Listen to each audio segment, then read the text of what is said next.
प्रेक्षकांनो, मालिकेचा जबरदस्त भाग आता एका धक्कादायक आणि टर्निंग पॉइंटवर पोचलेला आहे.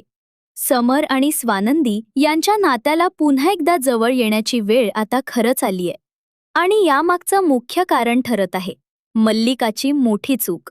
मल्लिकानं असा काही घोळ घातला आहे की त्याच्यामुळे सर्व फासे पलटत चाललेत. जुने गैरसमज दूर होतायत आणि खरी परिस्थिती सर्वांसमोर येऊ लागलीय. त्यातच अधीरानं घेतलेल्या ठाम स्टँडमुळे दूध का दूध आणि पाणी का पाणी होण्याची वेळ आता अगदी जवळ आलीय. अधीरानं समोर काही अशा गोष्टी मांडल्या आहेत ज्यामुळे स्वानंदी आणि तिच्या घरच्यांची खरी बाजू समोर येऊ लागलीय आणि दोन्ही बाजूंचे गैरसमज तुटू लागलेत. स्वानंदी नेहमीप्रमाणे ऑफिसमध्ये असताना समर तिला घेण्यासाठी थेट ऑफिसमध्ये पोचतो आणि तिला सरळ घरी घेऊन जाण्याचा निर्णय घेतो. त्याच वेळी स्वानंदी बॅगा भरत असताना मंदाकिनी तिला टोमणे मारत असते. पण अचानक समर येतो आणि मंदाकिनीचे सर्वच प्लॅन गोंधळून जातात.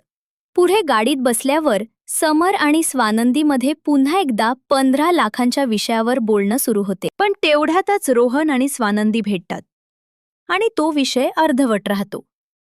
यानंतर अधीरा रोहनला भेटते आणि माहेरी जाण्यामुळे तिला आनंद आणि दुःख अशा मिश्र भावना होत असतात. रोहन तिला समजावतो की तो तिला भेटायला येतच राहील. तितक्यात अधीरा रोहनला विचारते की 15 लाखांची मागणी त्यांच्या घरून झाली होती का? आणि रोहन तिला स्पष्ट सांगतो की त्याला काहीच माहिती नाही. या मुद्द्यामुळे स्वानंदीच्या मनातही शंकेचा गुंता तयार होतो.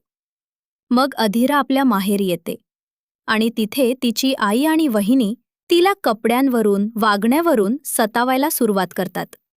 पण अधीरा त्यांना स्पष्ट सांगते की हे कपडे जरी ब्रँडेड नसले तरी रोहनने दिले आहेत आणि तिच्यासाठी तेच खास आहेत. या सगळ्या टोमण्यांमागचा उद्देश असतो समरच्या मनात स्वानंदीविषयी पुन्हा अविश्वास निर्माण करणे. पुढे समर अधीराची काळजी घेतो, पण अधीरा त्याला सांगते की ती आपल्या घरी सुखी आहे. तरीही अर्पिता आणि मल्लिकाची कारस्थाने सुरूच राहतात. त्याचवेळी रोहन आपल्या आईला विचारतो की तिने खरंच कधी पैशांची मागणी केली का? पण आई ती गोष्ट पूर्णपणे नाकारते. तरीही रोहनला वाटतं की सत्य अधीरापर्यंत पोहोचायलाच हवं.